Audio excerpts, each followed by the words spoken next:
Blue eyes and beating hearts. A Mills and Swoon modern short. In the polished glass corridors of London's trendier office districts, there exists a species of woman who has learned to walk quickly.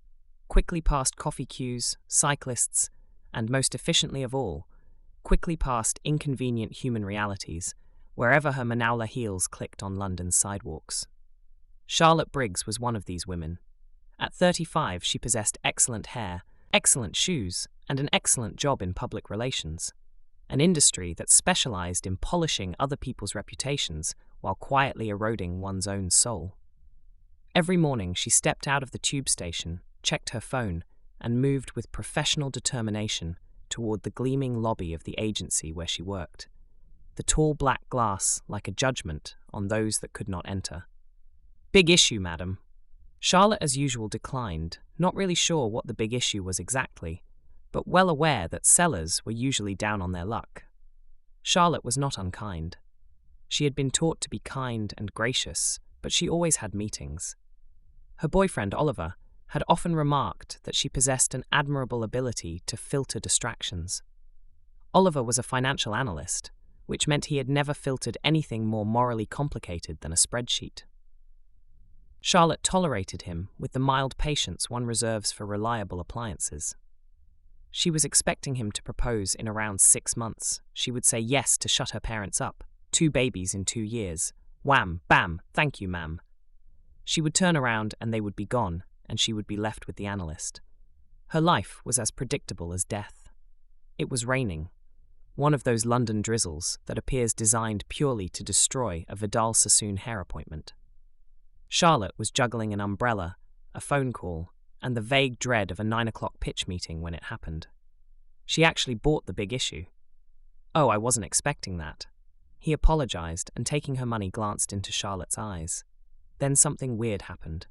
It was subtle but huge, invisible but energized. A twinge originating from some unknown part of her brain that sent messages to every neuron, every cell, and bounced around searching for a place to rest. Blue. His eyes were the bluest blue like an Albanian sea and a Brazilian sky, an Azurian tsunami of passion and waves that could fell trees, and more to the point, women. Charlotte dropped her gaze immediately and hurried inside the building. Ridiculous, she thought. Entirely ridiculous. After all, the man was unemployed, probably living in a shelter, maybe even in rehab. Oliver, who owned 20 nearly identical suits, believed passion was something that one scheduled annually on holiday. But his reliability and ambition was central to a controlled future. Still, the next morning Charlotte found herself glancing toward the pavement before she even reached the office. He was there, the man with blue eyes. Sketchbook balanced on his knee, a small pile of magazines beside him. He caught her glance and smiled.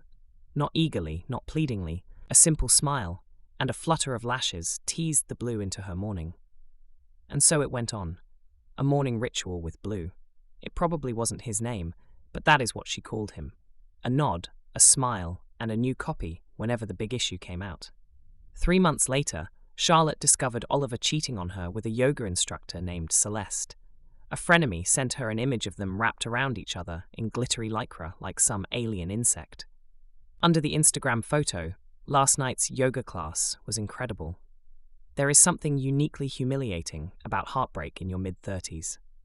One feels old enough to know better and young enough to still care.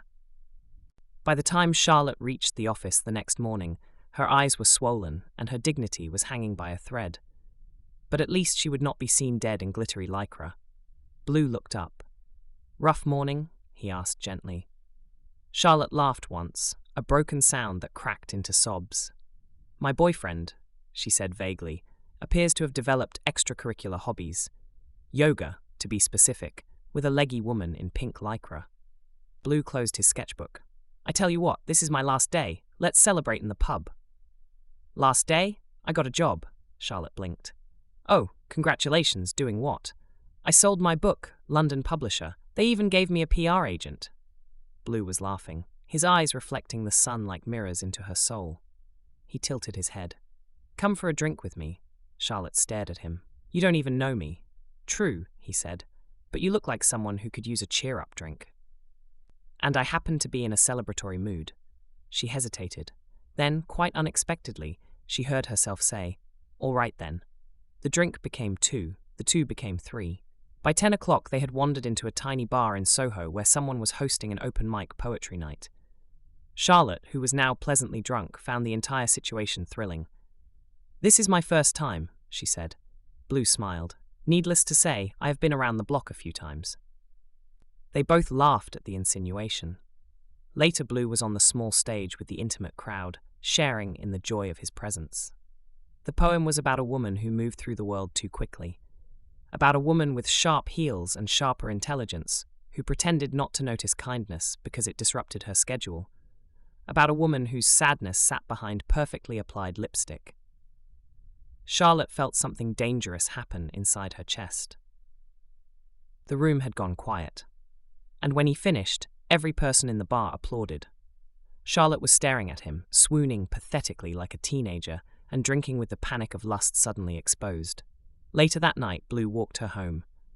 When she reached the bed, she collapsed sideways, still wearing one shoe. Blue gently removed the shock red Manowla and covered her with a blanket. Then he quietly left, leaving the poem on the bedside table. When Charlotte woke the next morning, she had a headache, mascara on the pillow, and the terrible suspicion that she had embarrassed herself in Soho. The days were back to normal, and a few days went by. Where could she find Blue? No phone number, no address, no Instagram, and Blue wasn't even his real name.